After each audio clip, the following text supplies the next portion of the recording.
Bonjour à toutes et à tous, c'est un grand plaisir de vous retrouver aujourd'hui dans cette nouvelle vidéo où, comme le titre l'indique, nous allons parler du virus, du Covid-19 particulièrement, mais aussi de façon générale et d'essayer de vous transmettre ce que l'on ne vous dit pas.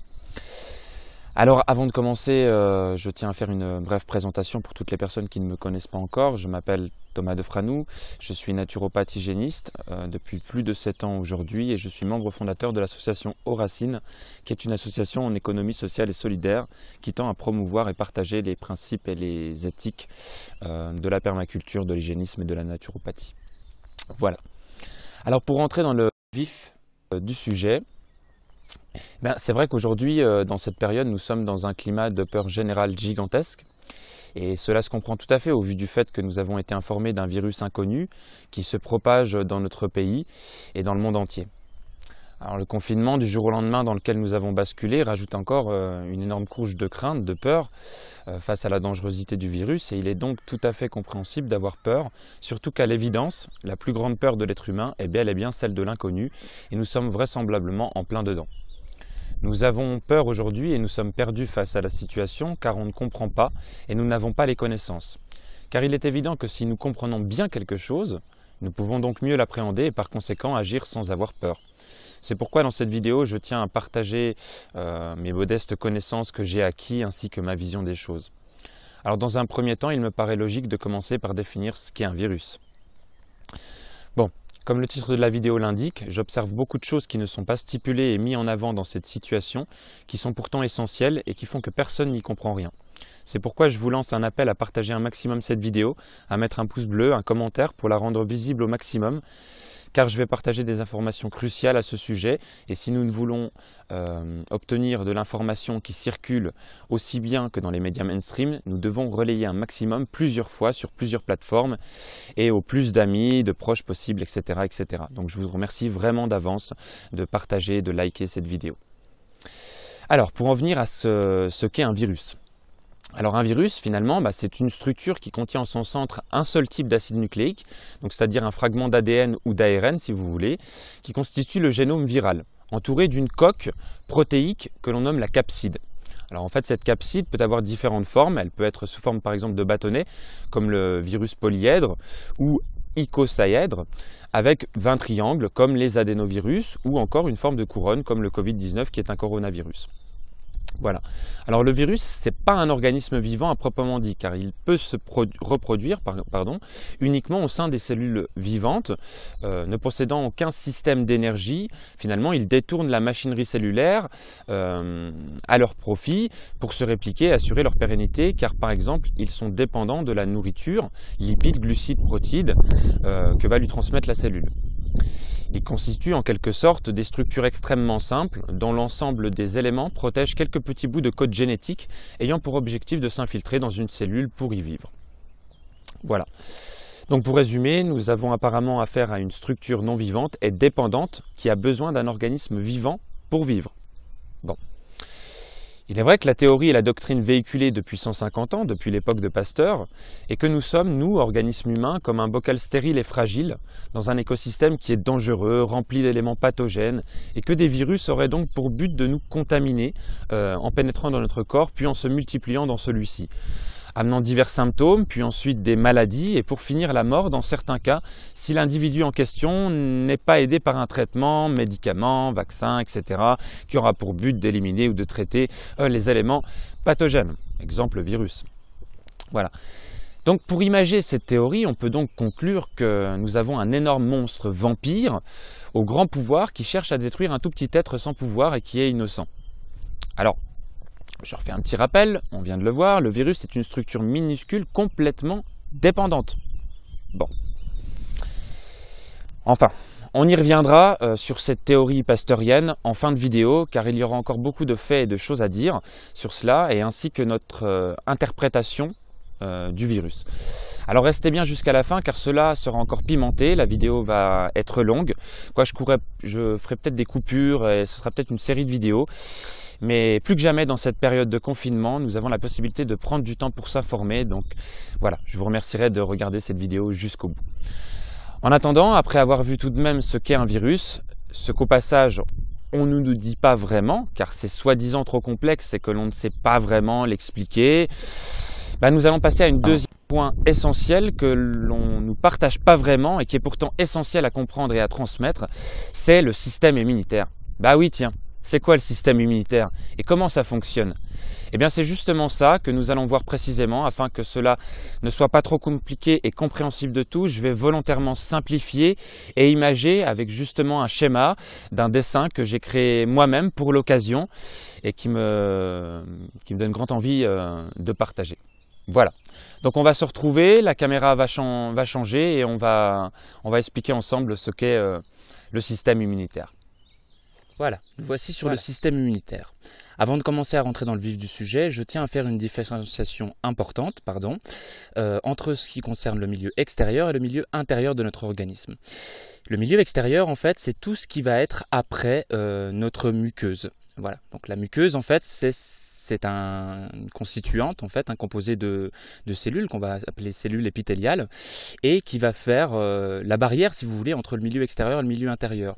Donc tout ce qui va être en intérieur, finalement, c'est le sang, la lymphe, etc., les liquides interstitiels, ce qu'on va appeler les humeurs, du coup. Et le milieu extérieur, ça va être ce qui est forcément à l'extérieur de notre peau, mais aussi tout ce qui va être avant, finalement, notre muqueuse. Et cette muqueuse, finalement, elle va être représentée, et je vais essayer de vous détailler un petit peu toutes les étapes du système immunitaire en passant du milieu extérieur au milieu intérieur, en vous faisant expliquer tout ça avec un petit schéma qu'on va représenter comme ça, en fait, avec un château. En fait, c'est une petite histoire. Donc on va aller en fait de l'extérieur, le plus extérieur de notre organisme, jusqu'à l'intérieur par des couches successives, comme vous voyez ici, des barrières, pour arriver à notre petite cellule. Donc pour commencer, dans le milieu extérieur, nous avons ce que nous appelons notre première barrière immunitaire, qui est une barrière immunitaire qu'on va dire innée et non adaptative, c'est-à-dire qu'en fait elle ne fait pas forcément le tri. Voilà. Donc on les représente ici devant les murailles du château, qui, murailles, je le rappelle, représentent finalement notre muqueuse, en fait, notre première barrière entre le milieu extérieur et le milieu intérieur de notre organisme. Et nous avons donc ces composés, on le sait déjà depuis plus de 50 ans, que c'est composé de champignons, de bactéries, de levures, de virus, ce qu'on va appeler finalement le microbiote ou le virobiote. Et voilà, et en fait, toutes ces bactéries qu'on va appeler bactéries, etc., saprophite, en fait, parce que ça profite à l'organisme, en fait, elles vont être responsables de la première barrière immunitaire face à des éléments pathogènes qui pourraient être dans l'extérieur. Parce que vous le savez très bien, vous le connaissez très bien, l'immunité à la base, voilà, c'est se défendre contre des éléments qui sont du non-soi et qui viennent de l'extérieur, qui n'ont rien à faire finalement dans notre organisme. Excusez-moi pour la caméra qui bouge un petit peu, c'est pas évident de tenir toujours la caméra. Donc comme je vous le disais, voilà, c'est composé de champignons, de bactéries, de levures, comme vous pouvez le voir ici, j'ai représenté par ces petits bonhommes qui forment en fait finalement, si on faisait l'image avec le château, qui vont former la première garde d'infanterie, en fait, si on veut, de première ligne, comme on dit à l'armée. Voilà, ce seront les premiers soldats, la première armée immunitaire qui se situe finalement à l'extérieur de notre peau. Ensuite, quand on se rapproche de cette immunité, nous allons avoir ce qu'on appelle une barrière chimique, donc qui est composée d'enzymes, de mucus, etc. Et que là on va représenter avec les douves qui se situaient devant les châteaux afin de protéger l'accès au château, quoi, enfin à la partie où il y avait les villageois, le roi, etc. Voilà. Dans un premier temps, ce qu'on va comprendre, comme je vous l'ai dit, ce sont ces premières barrières qui vont pouvoir nous défendre contre le milieu extérieur. Seulement, il va y avoir plusieurs choses qui vont rentrer en compte qui pourront amener finalement à ce qu'on va appeler un déséquilibre du microbiote. C'est-à-dire qu'en fait, toutes ces bactéries et toutes ces défenses vont être déséquilibrées, voire de moins en moins présentes. Et à un moment donné, forcément, si elles ne sont plus là, ce qu'on va appeler donc des virus ou des éléments pathogènes vont pouvoir passer. Maintenant, on va pouvoir déjà s'arrêter très rapidement sur qu'est-ce qui pourrait amener finalement ce déséquilibre? Eh bien, il y a beaucoup de choses et on peut retrouver dans l'alimentation le fait de faire des indigestions qui conduiront à des dysbioses qui renvoient à une modification et une perturbation de la flore intestinale. Donc voilà, l'alimentation, le stress, on sait très bien que c'est un facteur qui diminue énormément nos défenses immunitaires, notre microbiote, etc. Et où, par exemple, comme on le voit beaucoup dans cette situation aujourd'hui, finalement, utiliser par exemple des antibiotiques ou du gel hydroalcoolique ou du désinfectant, finalement, qui sont des antibactériens, et on va comme ça tuer ces bactéries qui sont aussi des bactéries qui nous servent à notre organisme, parce qu'effectivement quand on cherche à prendre des antibactériens, etc., c'est pour tuer des bactéries à la base qui seraient pathogènes, contraires, qui ne font pas partie du soi mais du non-soi, mais seulement ces produits-là, ces traitements entre guillemets, ne font pas la différenciation entre le bon et le mauvais, donc elle détruit aussi toutes ces bactéries qu'on voit là ici présentes. C'est un petit peu comme si à un moment donné, en fait, tout notre mode de vie faisait qu'on se retrouve dans le château, puis finalement tous les petits soldats qui sont devant les murailles, on les nourrit pas, on les stresse, on les laisse dans la peur, on s'occupe pas d'eux, etc., etc. Et ce qui font qu'ils sont de plus en plus faibles, affaiblis, et donc ils remplissent pas leurs fonctions. Il va y arriver à un moment donné, s'ils remplissent plus leurs fonctions, ces virus et ces bactéries que j'ai représentées ici, à un moment donné, elles vont réussir à réussir à vaincre ces bactéries, parce qu'elles seront plus en bonne forme, comme si nos soldats en fait de notre château n'étaient plus bien nourris et voilà, ils étaient très fragiles, donc voilà, ils se font avoir et le virus commence à passer. À un moment donné, il va tuer ces bactéries, mais bien heureusement, même s'il fait ça, nous avons encore derrière ce qu'on représentait ici, ce qui sont représentés par les douves, finalement, notre deuxième barrière immunitaire, qui est donc la barrière chimique, qui est composée d'enzymes, etc., de mucus. Donc à un moment donné, effectivement, même si ce virus commence à passer, par les raisons que je viens de donner, il pourra aussi se faire attraper par cette deuxième barrière chimique et se faire englober, si vous voulez, dans le mucus, etc. Et comme là, la petite représentation que l'on voit, ce petit virus, finalement, s'est retrouvé engorgé dans la douve et il est noyé. Donc le petit soldat ennemi s'est fait noyer et n'a pas réussi à passer cette barrière. Seulement, à un moment donné, c'est tout à fait pareil. Si notre mode de vie fait qu'à un moment donné, on perturbe aussi toute cette zone chimique et compagnie, et qu'on l'entrave, etc., qu'elle est engorgée d'éléments toxiques, etc., et qu'elle ne répond plus à son travail d'origine, à un moment donné, c'est comme on va représenter ici, ces petits virus, ces petits ennemis, ils vont créer une barrière, en fait, un pont pour pouvoir passer au-dessus. On va le schématiser comme ça dans ce petit dessin. En fait, voilà, à un moment donné, ils créent le pont et ils arrivent à passer, et de fil en aiguille, une fois qu'ils ont passé ça, ils vont réussir à grignoter, sinon, si on veut, ce qu'on parlait tout à l'heure, donc est la muqueuse, les muqueuses de l'organisme. Et donc là, sur ce petit dessin, on commence à détruire finalement le mur de notre barrière entre le milieu extérieur et le milieu intérieur. On détruit cette barrière et comme là dans le cas présent, le renfort du château est détruit et donc on voit que le virus peut commencer à passer. Et c'est là que vont intervenir ce que vous connaissez déjà tous quand on parle d'immunité, c'est-à-dire les globules blancs qu'on appelle plus spécifiquement des leucocytes.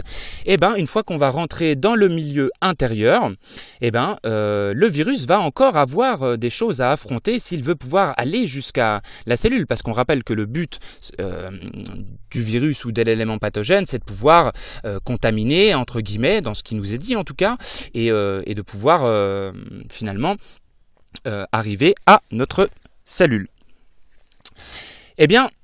Quand il aura passé le milieu extérieur pour aller du milieu intérieur, nous allons retrouver ce que l'on appelle des phagocytes. Les phagocytes, ce sont les premiers leucocytes en fait du système immunitaire qui font partie de ce que l'on va appeler la réponse innée et non adaptive, comme finalement l'étaient les bactéries, etc. Et ce fameux phagocyte, lui, il va pas faire de différenciation, c'est-à-dire qu'en fait, dès qu'il va voir quelque chose de contraire, qui n'est pas du soi mais du non-soi, qui vient de l'extérieur, eh bien, il va engendrer ce qu'on appelle la phagocytose. La phagocytose, en fait, c'est le fait de phagocyter, donc si vous voulez manger notre virus, etc. Et une fois qu'il va le manger, il va le réduire en petits morceaux, hein, comme une digestion se fait, et il va en sortir un petit peptide qu'on va appeler l'antigène, qu'il va coupler finalement à une protéine qu'on appelle le CMH2, et qui va faire, globalement, pour reprendre notre dessin, c'est comme si finalement notre premier gardien à l'intérieur du château venait de choper le virus, venait de choper l'ennemi et l'a mis sur un pic pour le présenter aux autres. Voilà, afin que il puisse être reconnu et de commencer à mettre l'alerte entre guillemets, de dire ah, il y a un élément étranger, il y a quelqu'un d'étranger qui cherche à rentrer, à s'introduire chez nous. Voilà.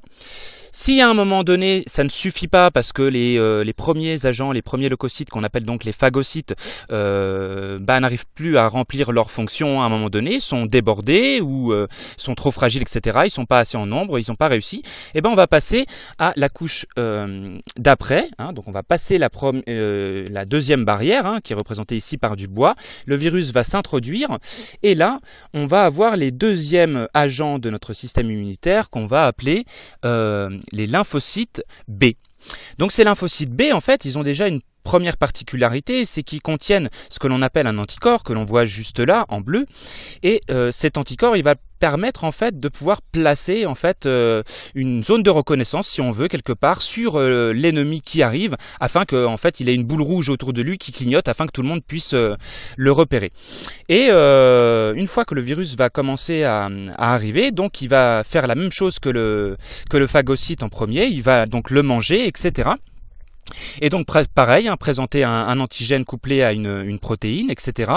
Sauf que l'intelligence du corps et l'intelligence de ces lymphocytes B font qu'ils ne vont pas tout de suite déballer la réponse immunitaire complète du corps sans être sûr finalement que ce qu'ils viennent de reconnaître a priori était bien un virus, était bien une bactérie et non pas juste une cellule morte de notre organisme ou une toxine ambiante, etc., etc. Pour bien faire la différenciation, le corps il a prévu finalement une double vérification qui va se faire finalement à l'aide des lymphocytes T auxiliaires. Voilà. Et ces lymphocytes T, en gros, il va aller les présenter, il va lui demander, et puis le lymphocyte T, s'il dit en gros, ok, c'est le virus en question, etc., il est bien chez nous, etc., c'est bien lui, et bien là, il va donner l'ordre et l'indication aux lymphocytes finalement de se multiplier par milliers, vont se multiplier comme ceci, comme vous le voyez ici, afin de se diviser en deux branches.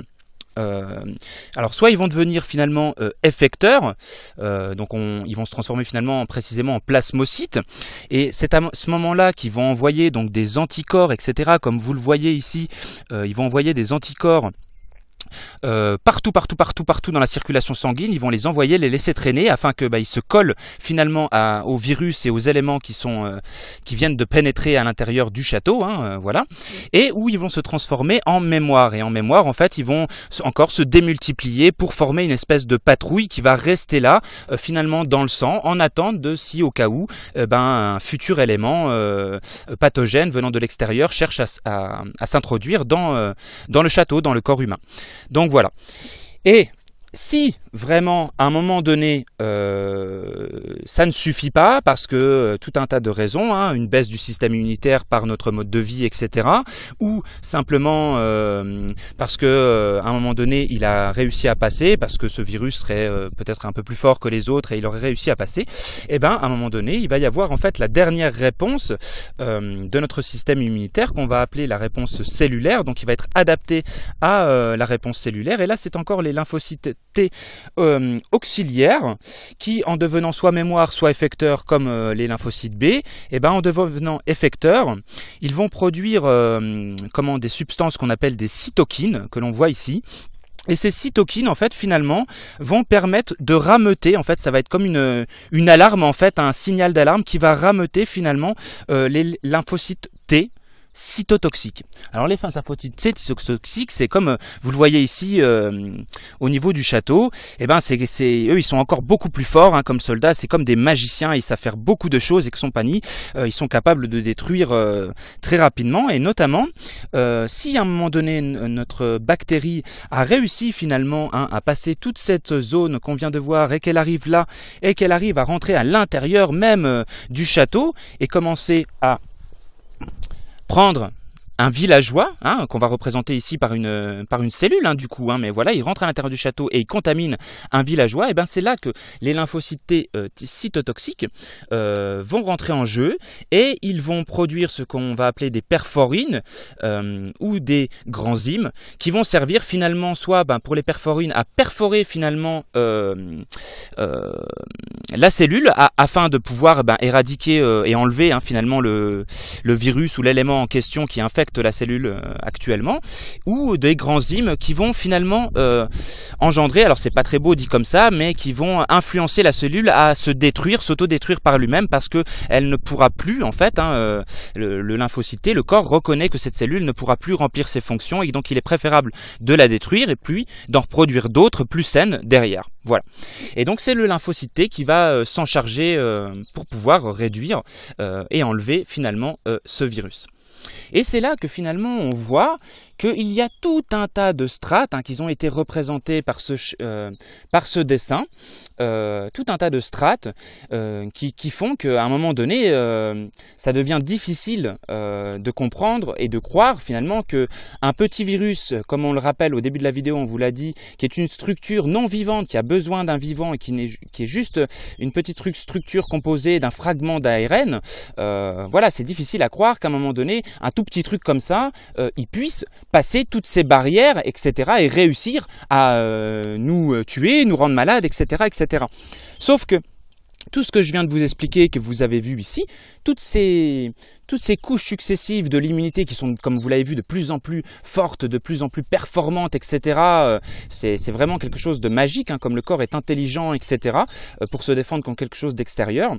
Eh bien, tout ceci, ce que je viens de vous dire, c'est une représentation, on va dire, idéale de notre système immunitaire. Bien sûr qu'il peut y avoir tout un tas de choses qui va faire qu'à un moment donné, dans notre mode de vie, les facteurs de santé ne sont plus respectés, de moins en moins respectés, et donc on va affaiblir de plus en plus notre système immunitaire en passant par les premières couches hein, des bactéries et successivement jusqu'à affaiblir complètement même le lymphocyte T qui est le dernier agent, etc. du système immunitaire. Mais parce qu'il faut bien comprendre qu'à un moment donné, tous ces leucocytes dont on vous parle, ce ne sont que finalement des cellules qui répondent aux mêmes besoins que toutes les cellules de l'organisme, qui ont besoin d'être alimentées correctement, qui ont besoin d'avoir de l'énergie suffisamment, qui ont besoin de respirer suffisamment, etc. Et donc, voilà, et tout ça, on peut l'apporter quand on se dirige vers un mode de vie qui respecte les besoins fondamentaux de la vie des lois naturelles et des besoins vitaux. Voilà, tout simplement. Donc j'espère que cette présentation vous aura plu, vous aura permis de comprendre l'intelligence quand même du corps, et c'est très important à comprendre parce qu'à un moment donné on vous tient que le discours du virus qui va venir et que comme si vous étiez stérile, il va arriver, il va vous tuer, etc. Voilà, quand vous comprenez la puissance du système immunitaire, l'intelligence du corps face à tout ça, voilà, déjà on n'est plus tributaire d'un truc qui vient de l'extérieur, etc. Ça veut dire que nous, on peut faire des choix conscients et se diriger vers des choses, des façons de faire. Alors, il faut d'abord les comprendre, puis les pratiquer, mais qui vont améliorer notre système immunitaire et en tout cas le préserver. Donc voilà, vous l'aurez compris, il y a quelque chose de magique en nous qui s'appelle donc le système immunitaire, et comme vous l'aurez vu, c'est quelque chose de grandiose, c'est d'extrêmement bien pensé, il y a une intelligence énorme et gigantesque dans le corps. Voilà, c'est vraiment magnifique ce que l'on peut observer. Et il est vrai que, comme nous avons vu quelques exemples, mais il y a de nombreux éléments, de nombreuses choses qui peuvent permettre à notre système immunitaire de dysfonctionner, d'être déséquilibré et d'être de moins en moins efficace.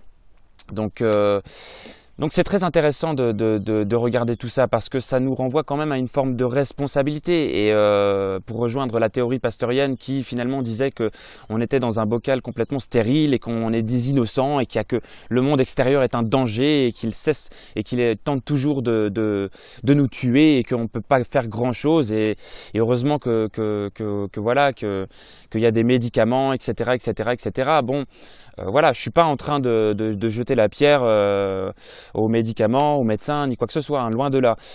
Moi, je pense qu'on devrait tous marcher de main dans la main, mais il y a un moment donné, je pense qu'il est important de remettre les pendules à l'heure. C'est bien de nous parler d'un virus qui arrive et qui nous contamine et que ça y est, on ne peut rien faire d'autre, on cherche un traitement, on cherche un traitement.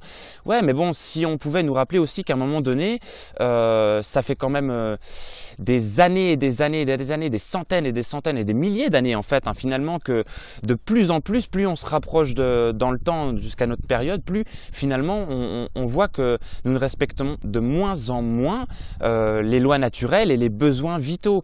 C'est-à-dire qu'il faut bien prendre en compte à un moment donné que l'organisme, le corps humain, le vivant, a besoin de tout un tas de choses pour pouvoir prospérer et vivre en harmonie et se sentir en santé et être en santé, quoi, tout simplement. Alors, juste avant d'aller un petit peu plus loin, je vais faire une brève introduction sur ce que représente véritablement la santé et ses besoins vitaux.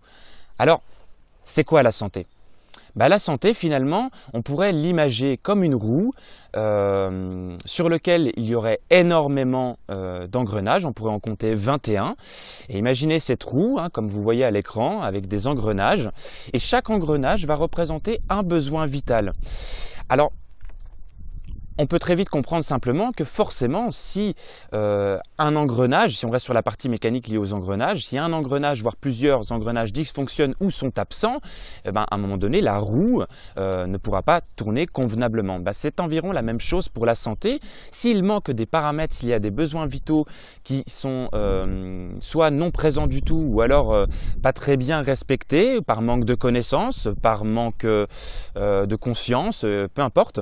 Mais en tout cas, voilà, sur cette roue que vous venez de voir et sur ce que je viens de stipuler, ce qui représente donc du coup nos besoins vitaux, il ne faut pas être fou non plus. À un moment donné, il ne faut pas non plus forcément chercher à tout respecter à la lettre directement, du jour au lendemain, etc. Parce que ça me paraît déjà strictement impossible. On vit dans un monde qui est quand même imparfait, etc. Donc vouloir être parfait, ça me semble très difficile en tout cas.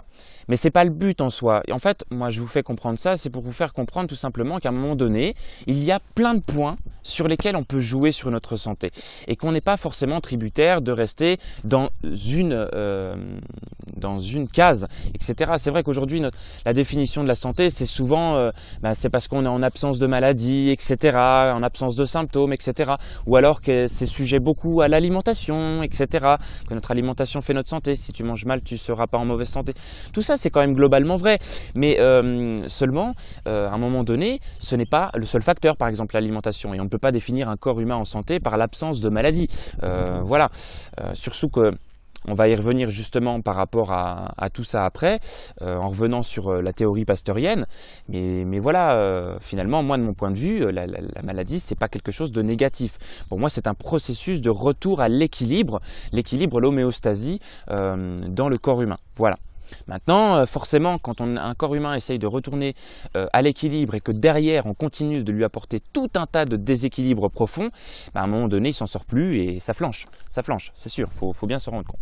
Mais ce que je veux dire, c'est que c'est pas forcément, voilà, il faut voir les choses de manière légère, on essaye de jouer et c'est là où ça va être important de faire attention à ce qu'on appelle le terrain de chaque personne, parce qu'on est tous différents, on n'a pas le même terrain, on n'a pas tous le même mode de vie, et donc à un moment donné c'est important d'individualiser les conseils et d'individualiser notre orientation de notre santé, parce que il y a des personnes, ça va être plus intéressant par exemple dans un premier temps de basculer sur le côté du repos, sur le côté de la relaxation, sur le côté de l'harmonisation et gestion émotionnelle, etc., plutôt que de vouloir jouer par exemple sur l'alimentation, etc., ou sur d'autres facteurs. Voilà, suivant le terrain et le mode de vie par rapport à là où on en est, on va pouvoir jouer dans cette roue de la santé plus ou moins là où on se sent le mieux, où il paraîtra le plus probant, le plus intéressant en tout cas de de jouer sur ses besoins vitaux.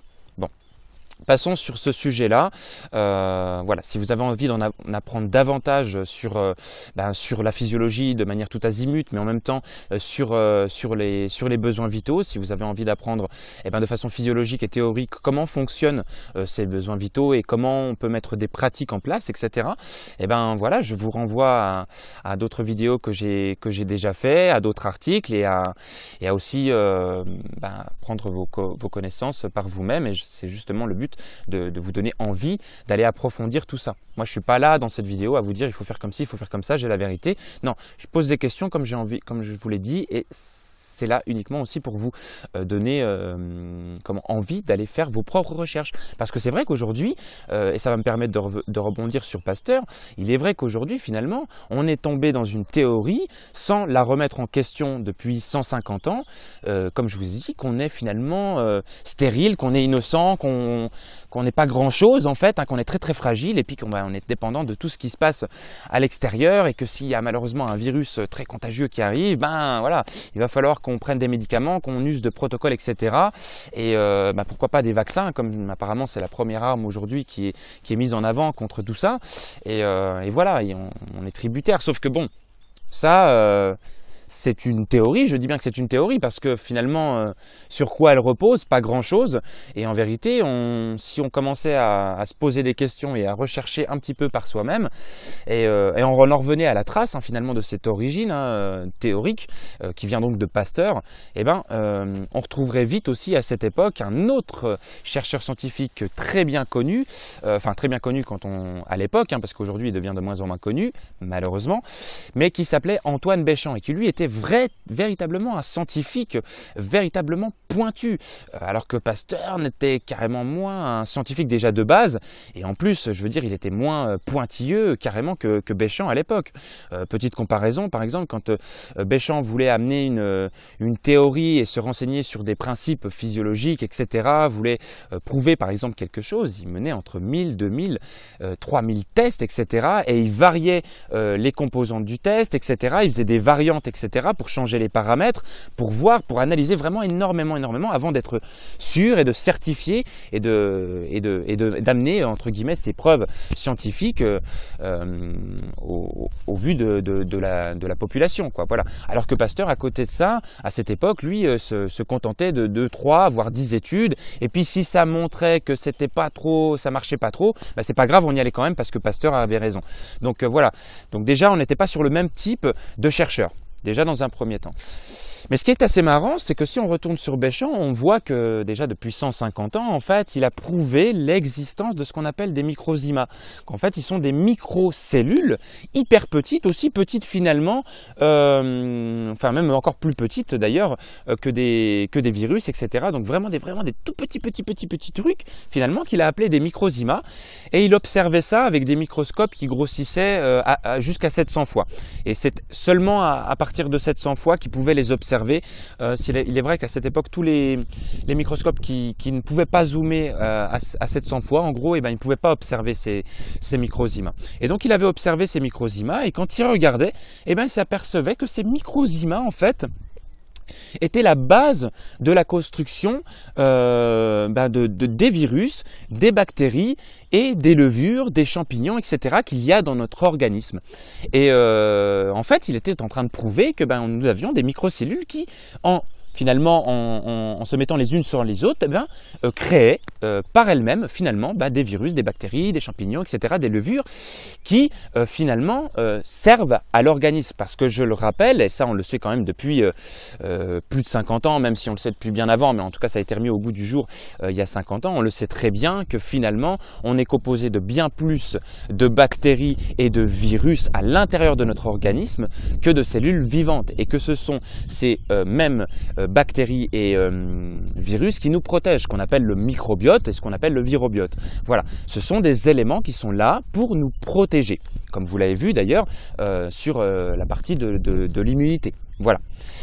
Et donc en fait, pour revenir à Béchamp qui avait prouvé finalement qu'à l'intérieur du corps, nous avions donc des microzymas qui créaient tout ça, et ben ça venait mettre complètement en défaut la théorie pasteurienne qui disait qu'on était un environnement stérile et qu'il y avait des virus qui arrivaient de l'extérieur, etc., qui venaient nous contaminer. Lui était en train de prouver que c'était quelque chose qui était en train de se créer à l'intérieur même de notre organisme. Alors quand il a commencé à mettre ça au goût du jour, eh ben, nous avons vu Pasteur, voilà ce qu'il a fait, parce qu'il avait une très grande influence, hein. En fait c'était quelqu'un qui avait de grandes influences politiques, etc. Je ne vais pas aller plus loin sur lui, mais enfin voilà, il avait une énorme influence. Et donc il a fait arrêter tous les microscopes, par exemple, qui grossissaient à plus de 400 fois. Comme ça finalement, en fait, plus personne ne pouvait observer les microzymas et mettre en examen et à tort finalement ces théories qu'il mettait en place. Et il faut savoir que finalement tout du long, voilà, Pasteur a piqué les théories enfin les preuves même scientifiques en tout cas de Béchamp et les a manipulées à des fins personnelles, etc., etc. Mais il faut savoir quand même qu'à la fin quand même, hein, Pasteur, juste avant de mourir, a fait une déclaration et il a bien dit que Béchamp avait totalement raison, qu'il s'était totalement trompé et que finalement le virus, le microbe n'était rien et que le terrain était tout. Donc voilà. Donc vous voyez, ça fait très longtemps qu'il a été mis au goût du jour finalement, que voilà, tout est une affaire de terrain et de mode de vie, etc. Enfin, je veux dire, du temps d'Hippocrate, on en parlait déjà, etc. Enfin voilà. Donc aujourd'hui, on s'est basé sur une théorie qui est pasteurienne, qui ne repose sur pas grand-chose. Donc voilà. Moi, je ne vais pas vous dire Béchamp a raison, ceci, cela, cela. Je ne suis pas là pour vous dire ça. Par contre, j'espère que ça va susciter suffisamment d'intérêt pour aller vous renseigner par vous-même sur ce qu'était Béchamp et ses travaux. Alors aujourd'hui, on a plusieurs aussi chercheurs et scientifiques, docteurs, etc., médecins, biologistes qui ont continué ces travaux. Et vous avez notamment le docteur Scoï, voilà, dont vous pouvez aller voir, qui a poursuivi ses travaux et finalement qui démontre ben voilà, que ce que nous appelons finalement des virus, etc., nanana, ben finalement tout ça est donc bien créé par des microzymas et que finalement voilà, on n'est pas du tout dans la conception qu'on pense comme on le voit aujourd'hui par rapport à cette conception que nous sommes stériles et puis que voilà, il y a des virus extérieurs qui viennent et qui viennent pour nous détruire, quoi. Voilà, ça paraît juste insensé quand on a toutes ces données-là. En plus de ça, j'ai envie de vous dire que on a vu finalement depuis 2015 que finalement ce qu'on appelle les virions de la grippe sont complètement semblables finalement à ce qu'on appelle des exosomes. Donc finalement ce seraient des exosomes qui sont pareils en fait, des toutes petites structures voilà, qui composent justement des fragments d'ARN et d'ADN et qui en se multipliant des virions donnent des virus finalement et donc voilà, donc c'est assez rigolo, hein. Je vous mets à l'écran justement hein, cette étude scientifique qui a démontré ça. Alors c'est assez rigolo parce qu'on donne des noms différents, hein. On parle de virions, on parle d'exosomes, on parle de tout un tas de choses, mais finalement, est-ce que ce serait pas, et je pose véritablement la question, hein, est-ce que ce serait pas finalement complètement en lien avec ce que Béchamp avait appelé des microzymas? Donc voilà, tout ça remet quand même un petit peu la théorie, voilà, ça nous fait poser des questions et ça nous permet au moins en tout cas d'essayer de creuser la question et d'essayer de revoir tout cela parce que voilà, on est sur des théories infondées par manque de connaissances. Voilà. Bon, j'ai pas forcément envie d'aller plus loin parce que je ne cherche pas à vous prouver que j'ai raison ou quoi que ce soit, comme je vous l'ai dit, mais je vous invite à faire vos propres recherches. Je vous mettrai des liens pour vous faciliter quand même les choses, pour vous donner déjà des pistes de réflexion par rapport à tout ce que j'aurais émis. Mais voilà. Donc, moi, il est vrai que je remets quand même pas mal en question hein, tout ce qu'on peut nous dire, etc. Mais voilà, je ne prouve rien, je ne suis pas là pour affirmer quoi que ce soit. Maintenant, je vais rester quand même dans la théorie hein, de ce virus, etc. qui vient, là notamment par exemple le Covid-19, pour en revenir à ce virus qui vient, comme vous l'aurez vu déjà, dans un premier temps, on n'en est pas victime comme on le croit, parce que si on améliore et on fait en sorte d'améliorer notre système immunitaire, eh ben effectivement, nous serons plus armés et nous aurons plus de capacité à ce que ce soi-disant entre guillemets virus vienne et nous contamine complètement jusqu'à nous faire mourir. Voilà, donc déjà première base. Deuxième chose, on a observé, et ça ce sont donc des statistiques à un moment donné, que finalement tous ceux qui étaient décédés du Covid-19, comme il a été déclaré, c'est toutes des personnes qui avaient une moyenne d'âge quand même entre 70 et 90 ans. Donc la moyenne d'âge, le gros pourcentage, à 80% des morts qui ont été déclarés, étaient finalement des personnes qui avaient entre 70 et 90 ans. Donc des personnes déjà très âgées. Et on sait très bien que plus on vieillit en âge, surtout si on n'a pas fait forcément attention à tous ces paramètres de la santé, parce que on n'est pas éduqué à cela, et forcément, à un moment donné, le système immunitaire devient de plus en plus faible. Donc rien que par ce principe, forcément, une personne très âgée est plus propice à se mettre en danger par rapport à ça. Donc déjà, ce ne sont pas des chiffres que j'invente, c'est des chiffres qui sont là, comme vous voyez à l'écran. Et des autres chiffres, c'est qu'on a démontré que 80% de ceux qui en mouraient, qui étaient gravement atteints en tout cas, avaient déjà 3, voire 5 maladies déjà actuelles déclarées. Donc on voit bien que en fait tout ça n'est un rapport que de terrain par rapport où on en est sur notre terrain. Donc voilà, pareil, je vous ai affiché sur l'écran les statistiques, c'est pas moi qui invente ces chiffres. Donc voilà, donc ça nous fait comprendre qu'à un moment donné, finalement le virus, il t'attaque entre guillemets si tu as déjà plein de maladies et que tu es déjà dans une forme de déséquilibre avancé au niveau de ton organisme. Donc voilà, donc ça va être très important à voir. Et en plus, on s'aperçoit que voilà, ce qui est assez étrange, c'est qu'aujourd'hui on met tout sur le règne Covid, mais qu'on n'a pas vraiment d'armes réelles pour te prouver que ah oui effectivement il est là le virus, on le voit. Il n'y a rien, il n'y a pas d'image qui est là pour te montrer que tu l'as réellement dans ta peau. Je ne suis pas en train de dire que ça n'existe pas, mais je remets en question parce qu'il n'y a pas de réelle image qui peuvent te le prouver.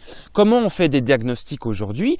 C'est par rapport à une grille de symptômes qu'on peut ressentir, et selon cette grille de symptômes qui au début passait dans les symptômes qu'on connaît très bien depuis longtemps, comme ceux liés à la grippe, donc le nez qui coule, des sinusites, des bronchites, voilà, une hyperventilation non contrôlée, des problèmes respiratoires, etc., des frilosités, etc. Voilà, ça c'était les premiers symptômes, une toux incessante, etc.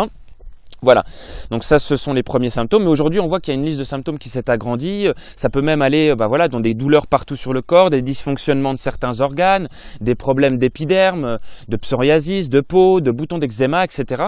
Enfin voilà, il y a vraiment un tas de symptômes juste gigantesques qui nous renvoient, si on a plus ou moins ces symptômes, en tout cas conjugués, c'est qu'on a certainement le Covid. Donc déjà on est en train d'interpréter des symptômes, et moi je rappelle, avec tout ce que j'ai vu jusqu'à aujourd'hui, tout l'enseignement que j'ai tiré, les connaissances que j'ai pu avoir jusqu'à aujourd'hui, je me suis rendu compte à un moment donné que tous les déséquilibres dont je vous ai parlé et le non-respect de tout ce que je vous ai présenté rapidement amènent petit à petit à avoir des symptômes, et des symptômes qui finalement, moi de mon point de vue, ne sont pas négatifs, pas du tout à enlever, mais qui sont des tentatives du corps de remettre la santé au goût du jour, de remettre l'équilibre, comme par exemple la fièvre, qui est un symptôme, du coup, par exemple par rapport au Covid ou tous les problèmes viraux. Voilà, mais la fièvre, on sait très bien aujourd'hui qu'elle sert et qu'elle n'est pas là en train de desservir l'organisme, parce que grâce à la fièvre, on fait augmenter la température, et donc il y a une circulation sanguine qui devient accrue, qui est plus rapide, et donc forcément quand il y a des lésions, quand il y a des problèmes à des zones, à des endroits du corps, il faut que le sang puisse circuler plus rapidement pour amener tous les nutriments et les éléments réparateurs, etc. qu'il faut dans la zone. Donc ça, c'est une des premières des choses. Deuxième chose, quand on fait monter la température, il a été prouvé qu'à un moment donné, quand on arrive dans les 38-39 degrés, quasiment toutes les pathogènes, les bactéries, etc. qui sont pathogènes, dit pathogènes entre guillemets, elles sont tuées par cet excès justement de chaleur, parce qu'elles ne peuvent pas survivre à l'intérieur de l'organisme avec une chaleur élevée. Donc voilà. Donc tout ça pour vous dire que finalement les symptômes souvent sont là pour finalement tenter de remettre l'équilibre dans le corps. Voilà. Sauf que si à un moment donné, ces symptômes, eh ben, on les masque, on les écoute pas, comme un voyant rouge d'une voiture qui nous signale qu'on n'a plus d'essence, bah, si on met un scotch sur le voyant rouge, oui, certes, on va continuer à rouler, on verra plus le voyant, mais à un moment donné, on n'aura plus d'essence et la voiture va tomber en panne. C'est la même chose pour le corps humain. Il arrive à un moment donné où on arrivera vers la maladie, et la maladie qui pourra entraîner la mort si les paramètres de santé et le mode de vie n'ont pas été changés. Voilà. Donc tout ça pour vous dire que ces symptômes, en tout cas, on sait très bien aujourd'hui qu'ils peuvent être ressentis tout à fait sans qu'on vous parle de virus. Parce que, voilà, vous avez tout un tas de paramètres au niveau des besoins vitaux qui n'ont pas été respectés. Bah, ça amène à un déséquilibre tel qu'à un moment donné, bah, vous déclarez des symptômes. Voilà, voire des maladies un peu plus tard, etc. Donc, voilà, donc ce que je veux dire, c'est qu'on est en train d'interpréter des symptômes qu'on pourrait très bien avoir sans même qu'on parle de virus. Déjà dans un premier temps. Dans un deuxième temps, pour pouvoir affiner les recherches, on fait ce qu'on appelle donc des prises de sang. Et c'est à ce moment-là que nous observons un taux de leucocytes, donc des globules blancs qu'on a vu tout à l'heure, d'un certain type élevé. Voilà, on voit notamment des lymphocytes de type T cytotoxiques, on voit des lymphocytes B, etc. Voilà, tout un tas de leucocytes, de globules blancs qui sont là en présence en plus grand nombre de ce qu'on a remarqué qui était la normale. Donc, vous avez plus de globules blancs, en gros, et donc là, on vous dit, ben, vous avez le Covid. Parce que vous avez les symptômes là, et plus le fait qu'il y a le taux de globules blancs, donc vous avez le Covid. Mais moi, je ne remets pas en question, hein. Je ne dis pas que c'est faux, ni que c'est vrai d'ailleurs, mais je me pose la question. Je me dis, en fait, on mesure ça, mais en vérité, il pourrait y avoir tout un tas de choses qui nous amènent à avoir des globules blancs en surnombre dans le sang. Et il faut savoir que l'homéostasie, la régulation du sang, les effets tampons qu'il y a par rapport à le sang, c'est le sang qui est le plus réglé dans l'organisme. Je veux dire, c'est quelque chose qui est régulé en permanence dans l'organisme. Ça change tout le temps ce qu'il y a dans le sang. Je veux dire, vous pouvez faire une prise de sang, par exemple, à un moment donné T, et finalement refaire une prise de sang 1 heure après, voire 2 heures après, voire 3 heures après, puis ainsi de suite, plusieurs fois comme ça dans la journée, et on ne mesurera pas les mêmes choses. Pourquoi? Parce que le sang, ça fluctue tout le temps, il y a énormément de choses qui changent.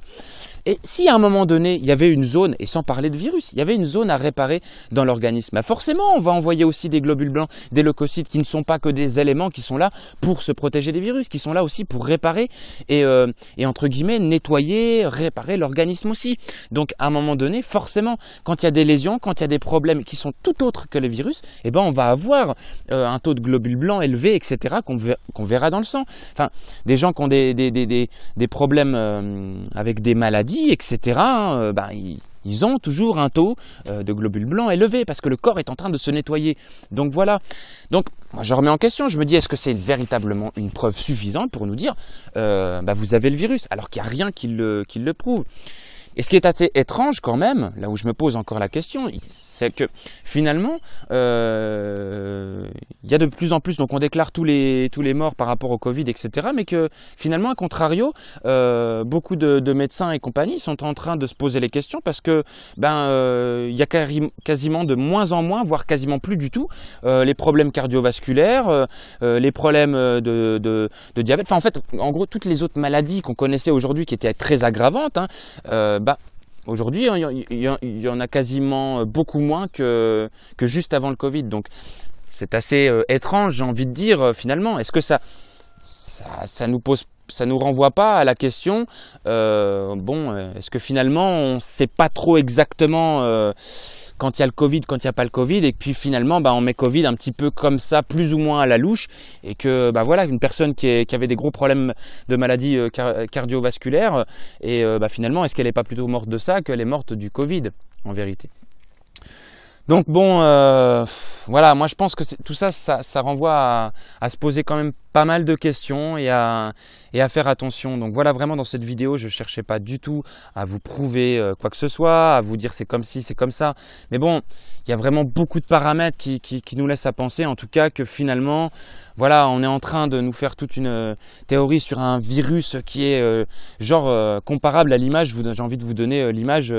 Voilà, vous avez une mouche qui est plus forte finalement qu'un dinosaure, quoi. En gros, une mouche qui est capable de combattre un dinosaure. C'est comme si on était était en train de nous dire ça presque. Enfin, je veux dire, je ne sais pas si l'exemple sera suffisamment probant. En tout cas, moi, il me parle. Mais voilà. Et puis, il y a tout un tas d'inepties par rapport à ça. Donc, je veux dire, c'est comme là, les gestes de protection et compagnie qu'on nous met en avant avec le masque, avec se laver les mains, se désinfecter les mains régulièrement, etc. Mais on l'a vu tout à l'heure. Enfin, je veux dire, on nous dit qu'il faut se protéger d'un virus en usant de gel hydroalcoolique ou de désinfectants qui sont antibactériens. Alors on tue les bactéries, on ne tue pas des virus, ça c'est pas des antivirus, c'est pas des antiviraux, je veux dire c'est des antibactériens. Donc on tue des bactéries alors qu'en fait on sait très bien aujourd'hui que ces bactéries-là en question sont notre première défense immunitaire. Donc je comprends pas. Je dis pas qu'il faut pas faire ça, il faut pas faire ci, je suis pas là en train de... Mais je comprends pas, je me pose des questions. Voilà, et par rapport au masque, c'est pareil, voilà, on dit que le Covid est en train de se situer sur la sphère pulmonaire, etc. Je sais pas, moi, en général, quand on a des problèmes pulmonaires, etc., on a plus tendance à vouloir amener les gens au grand air, à faire des séances de respiration, etc., être dans un environnement non pollué, que d'être dans un endroit confiné avec un masque sur la figure. Parce que, effectivement, un masque, à un moment donné, voilà, forcément, ça empêche de respirer convenablement. Et il n'y a pas la peine de chercher à avoir des preuves scientifiques que quand tu mets un masque dans la bouche, ça t'empêche de respirer convenablement. Enfin, je veux dire, c'est quand même fou. J'ai vu des gens demander des preuves par rapport à ça. C'est quand même assez dingue. Si on peut pas comprendre simplement à un moment donné que forcément on respire moins bien quand tu as quelque chose dans la bouche. Alors oui, effectivement, un masque chirurgical, il laisse passer beaucoup plus d'air qu'un morceau de tissu qu'on aura fait en masque tout seul. Mais à un moment donné, dans tous les cas, moi j'ai utilisé des masques chirurgicaux parce que j'en ai déjà eu entre les mains. Par exemple, quand je fais de la poussière, etc. Il arrive à un moment donné, tu respires pas aussi bien. Il y a de la condensation qui se passe à l'intérieur, etc. Voilà, je veux dire, et forcément, si tu mets ta main devant la bouche ou quelque chose devant la bouche, il y a moins de molécules d'oxygène qui sont là. Mais à un moment donné, on n'a pas dit que c'est parce que tu mets un masque de la bouche que tu vas favoriser l'hypoxie cellulaire, que tu vas mourir de ton masque devant la bouche. Non, mais juste pour démontrer que peut-être que c'est une incohérence finalement de nous faire porter ça. Alors voilà, je pose la question, je ne suis pas là en train de le dire. Maintenant, c'est à chacun de faire ses propres recherches. Moi, je ne suis pas là pour vous dire ce que vous avez à faire. Mais par contre, je vous invite à faire vos propres recherches et vous informer par vous-même. Voilà, parce que ça va être, ça me paraît ce qui est de plus important. Donc voilà, j'espère que cette vidéo vous aura plu et qu'elle vous aura donné envie de faire vos propres recherches. Et voilà, si vous avez des questions ou des commentaires à faire, n'hésitez pas à les faire dans les commentaires. Et je vous remercie vraiment d'avance de tous les partages, de tous les likes, etc. que vous aurez mis sur cette vidéo afin qu'elle puisse être vue par le plus grand nombre et partagée au plus grand nombre possible. Voilà, je vous remercie vraiment du fond du cœur.